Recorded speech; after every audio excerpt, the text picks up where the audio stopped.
Hola, vamos a empezar el día de hoy con este primer video, tratando de abarcar el tema 1.1, que es definición de un vector en el plano y en el espacio y su interpretación geométrica. Bueno, tal vez no alcance a ver todo el contenido del tema 1.1 en el primer video, pero para hacerlos más ágiles, pues vamos a seccionarlo. Bueno, habla de lo que es un vector. Primeramente, para definir lo que es un vector, voy a recurrir a algunos conceptos de la física, como el de magnitud. Magnitud es todo lo que se puede medir. Lo que no se puede medir no es magnitud. Podemos medir la longitud, la velocidad, el tiempo, la masa, el peso, la presión. Todo eso son ejemplos de magnitud. Lo que no se puede medir no es magnitud. Si su novia les dice, mi amor, ¿cuánto me quieres? Tú dile, no es una magnitud, no lo puedo medir. Entonces, de las magnitudes hay dos tipos. Hay unas que se llaman escalares y hay otras que se llaman vectoriales. Las escalares son las que quedan perfectamente bien definidas con un número y una unidad. Si yo les dijera, por ejemplo, que una persona tiene una masa de 140 kilogramos, sin conocer a la persona, ustedes ya en su mente ya visualizan 140 kilogramos, no manches, va a estar pues gordito, pues, ¿eh? Si yo les dijera que en Siberia están a menos 40 grados centígrados, ustedes también, sin ubicar geográficamente dónde está Siberia, ustedes dicen, bueno, pobrecitos, está frío, está heladísimo allá. Esos son ejemplos de magnitudes escalares. Nomás les di un número y una unidad y ya les quedó perfectamente claro de qué estamos hablando. Imagínense, por ejemplo, que yo tengo sobre una superficie un celular y yo les digo, le voy a aplicar una fuerza de 15 newtons y les pregunto, ¿a dónde va a ir a caer el celular? Ese es un ejemplo de magnitud vectorial, la fuerza. ¿Por qué? Yo no puedo contestar la pregunta de a dónde va a caer el celular porque no me has dicho, yo no les he dicho en qué dirección voy a aplicar la fuerza. Puede ser que le aplique en esta dirección, sobre la vertical. Pero la fuerza puede ir hacia abajo y nada más comprimiría el celular, o puede ser que lo jale hacia arriba, ¿verdad? O puede que lo empuje para allá, entonces sí, pues va a ir a caer hasta por aquel lado. Entonces, la fuerza es un ejemplo de magnitud vectorial. Yo les dije 10 newton, pero era necesario aparte darle una dirección y un sentido. Vamos a ver, ejemplos de magnitudes escalares son estas. Escalares. La temperatura es un ejemplo de una magnitud escalar, temperatura. ¿Cómo se llama? La longitud, por ejemplo, la masa. Y hay otros tipos de magnitudes que son las vectoriales. Estas requieren, aparte de un número y una unidad, también requieren de una dirección y un sentido, como por ejemplo la fuerza, la presión, el momento.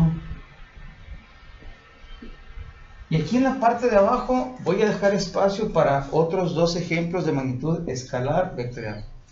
Por ejemplo, si yo les digo, un auto va a 120 kilómetros por hora, ¿es escalar o es vectorial? Para empezar lo dije mal, dije va a una velocidad de 100 kilómetros por hora. Si yo digo nada más 120 kilómetros por hora, dije el número y la unidad, entonces eso es escalar. Pero no se llama velocidad, se llama rapidez. Pero si yo a la rapidez le agrego dirección y sentido, se vuelve vector y cambia de nombre y ahora se llama velocidad. Velocidad. Si yo les digo un auto va por la avenida Tecnológico a 120 kilómetros por hora, se dirige de Villa de Álvarez hacia Colima. Ya le estoy dando dirección y sentido, entonces deja de ser rapidez y se vuelve velocidad. Otra magnitud que también le hemos mal nombrado toda la vida es la masa y el peso. La masa es un ejemplo de magnitud escalar, como por ejemplo mi masa es de 75 kilogramos, es un número y una unidad, pero la masa sujeta a la acción de la gravedad se llama peso, que al final de cuentas viene siendo una fuerza, ¿verdad? Si yo viajo al espacio, mis 75 kilogramos van a ser los mismos en el espacio. Lo que no va a ser lo mismo va a ser el peso, porque esto va a estar sujeto a la acción de la gravedad y allá pues no hay, bueno, hay microgravedad. Bueno, no sé si se han fijado que cuando construyen una presa, una planta hidroeléctrica, fabrican una cortina que se le llama, que es altísima para almacenar agua. Si no, pues vieron la película de Animales al Ataque, y la cortina donde se va a almacenar el agua, generalmente siempre así es el muro que la contiene. ¿Por qué tiene esta curvatura? ¿Por qué se imaginan que tiene esa curvatura? Lo que pasa es que a mayor profundidad va a haber mayor presión. La presión, el agua va a ejercer presión sobre el muro, pero mientras más profundidad tenga, el agua va a ejercer mayor presión. Entonces, tiene que estar más reforzado en la parte de abajo porque hay mayor presión. Y fíjense qué curioso, para el video de explicar este ejemplo, tuve que representar la presión con unas flechas. Es muy común en las matemáticas y es una manera muy fácil de trabajar, representar los vectores con flechas. La presión, la velocidad se representa con flechas. Por ejemplo, aquí en esta flecha, lo que es la inclinación sobre la horizontal o el ángulo de inclinación me va a dar idea de la dirección del vector. La punta de la flecha me va a decir el sentido, porque yo puedo tener una fuerza en esta dirección, pero que apunte para arriba o que apunte para abajo. Entonces este sería el sentido. El tamaño de la flecha me va a dar cuenta de la magnitud, y a veces es importante ver dónde se aplicó esa magnitud, y sería la punta el origen de la flecha sería el punto de aplicación.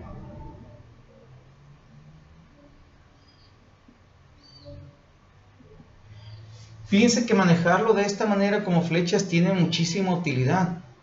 Ahorita les decía, para explicar la presión hidrostática yo tuve que dibujarlo con flechitas, es muy útil.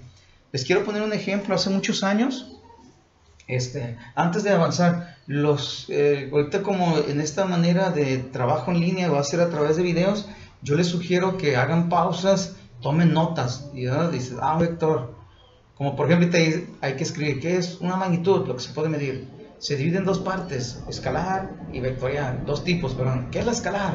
Y así vayan haciendo pausas, tomando notas, pausas y tomando notas. Y sobre todo también vayan haciendo preguntas, váyanse generando todas aquellas preguntas, váyanlas anotando para que cuando nos veamos en la sesión presencial, ahí yo pueda contestar todas sus preguntas. Hace muchos años yo viajé a la isla Socorro y yo fui al puente de mando y estaban leyendo unas cartas geográficas, cartas marítimas, y yo vi que estaban dibujando vectores para trazar la posición y todo. Y yo les dije a ellos, ¿por qué hacen eso? Se supone que ya tenemos satélites. Y me dieron una respuesta que se me hizo bien interesante. Dijeron, bueno, ¿qué tal si un día fallan los satélites? ¿Cómo vamos a saber en dónde estamos? Y yo dije, qué buen ejemplo para mis estudiantes, porque siempre me dicen, maestro, ¿para qué hacemos eso? Si ya hay computadoras que lo hacen. Bueno, este es un ejemplo de por qué a veces hay que hacer las cosas a mano. Por ejemplo, si ellos estábamos en Manzanillo y queremos viajar a la isla Socorro, por ejemplo, viajar del punto A al punto B, ellos con el timón del barco podían dirigir el barco en cierta dirección, y ustedes decían, bueno, pueden navegar 36 horas y llegamos, pero no. Resulta que el mar también se está moviendo, tiene una velocidad. Entonces ellos medían la velocidad del mar, su magnitud y dirección, y decían, el barco, esta es la velocidad del barco, quiere ir para allá, pero el mar, la velocidad del mar es para acá. Ya se han de imaginar qué pasaba. El mar sacaba de rumbo al barco. ¿Para dónde creen que se iba el barco? Más adelante voy a enseñarles cómo se puede trazar el rumbo exacto del barco, pero ahorita créanme o me van a creer que si él quería ir para allá y el mar para acá, pues se queda como en una dirección intermedia. Entonces el barco empieza a viajar por aquí, Entonces ellos dicen, llevamos 2 horas navegando a 15 nudos, ¿en qué lugar estamos? Entonces ya viajamos 30 millas náuticas y hacen cálculos matemáticos y dicen, estamos aquí. Ahora la isla Socorro nos quedó acá arriba. Entonces, ¿qué hacen? Ya se han de pensar ustedes, bueno, pues ahora dirigen el timón para llegar a la isla Socorro, derechito. Pues no. Vuelven a medir la velocidad del mar. Y si la velocidad del mar sigue yendo para acá, entonces en lugar de dirigir el barco en la dirección de Socorro, la dirigen el barco en otra dirección. ¿Para qué? Para que la dirección del barco más la del mar tracen la nueva ruta y eso los lleve directamente a la isla. Fíjense qué interesante, qué inteligente. A mí me gusta siempre poner ejemplos de la vida real, porque el alumno dice, bueno maestro, ¿y eso para qué va a servir? Esto se me hizo padrísimo, ¿no? Bueno, entonces de aquí en adelante los vectores se van a dibujar con segmentos de flecha. Si un vector va del punto A al punto B, entonces yo le voy a llamar así el vector AB. Normalmente con esa flechita, ¿verdad? Un vector que sea paralelo a él, pero que sea 3 veces más grande, o yo lo puedo representar así, ¿verdad? Este es A, bueno, ya no va a ser A y B, puede ser 3AB. Significa que el vector es 3 veces más grande, pero conserva la dirección y el sentido del vector AB. Si fuera la mitad, 1/2 de AB, entonces yo podría poner esto, ¿verdad? Es un vectorcito así, que fíjense que conserva la misma dirección y sentido, pero tiene la mitad de la magnitud de lo que medía AB. Entonces, ahora de aquí en adelante los vectores los vamos a poder representar con segmentos de flecha. El tamaño me da la magnitud, la inclinación la dirección y la punta de flecha el sentido. Normalmente los vectores se representan dentro de un plano cartesiano. Para poder determinar, por ejemplo, la inclinación del vector, pues la medimos ahora con respecto al eje de normalmente eje de las X, horizontal, abscisas, eje vertical, las Y ordenadas. Entonces, ahora así vamos a representar los vectores. Lo que quiero que quede bien claro es que esto puede estar representando una fuerza, una presión o una velocidad. Vamos a volver al ejemplo del barco. Imagínense que un vector vaya en esta dirección y otro vector vaya en esta dirección. Entonces, como hablamos de las velocidades, si yo quisiera saber cuál va a ser el verdadero rumbo del barco, entonces si este es el vector A y es el vector B, yo puedo sumar los vectores. A diferencia de los escalares se suman rápidamente. Por ejemplo, la masa, 20 kilos más 10 kilos, pues son 30 kilos. Los escalares se suman rápido. Pero ¿cómo puedo sumar los vectores? Para sumar los vectores existen varios métodos. En este video vamos a explicar lo que es los métodos gráficos. Si yo tengo 2 vectores, yo necesitaría dibujarlos perfectamente con un juego de geometría, escuadras, escalímetro, compás, dibujarlos con una escala. Por ejemplo, si esto fueran 500 newton, yo tendría que escoger una escala, pues cada centímetro fueran 50 newtons, por ejemplo. Se dibuja en escala y aquí se utilizan 2 métodos. Uno es el método del paralelogramo. ¿Qué es el método del paralelogramo? El método del paralelogramo indica que en la punta de un vector voy a dibujar el otro vector cuidando la misma dirección, el mismo sentido y el mismo tamaño, ¿no? Entonces, no sé si, como no traigo juego de geometría, piensen que que está aquí es el mismo que está aquí, ¿no? Con el mismo tamaño, la misma dirección, el mismo sentido.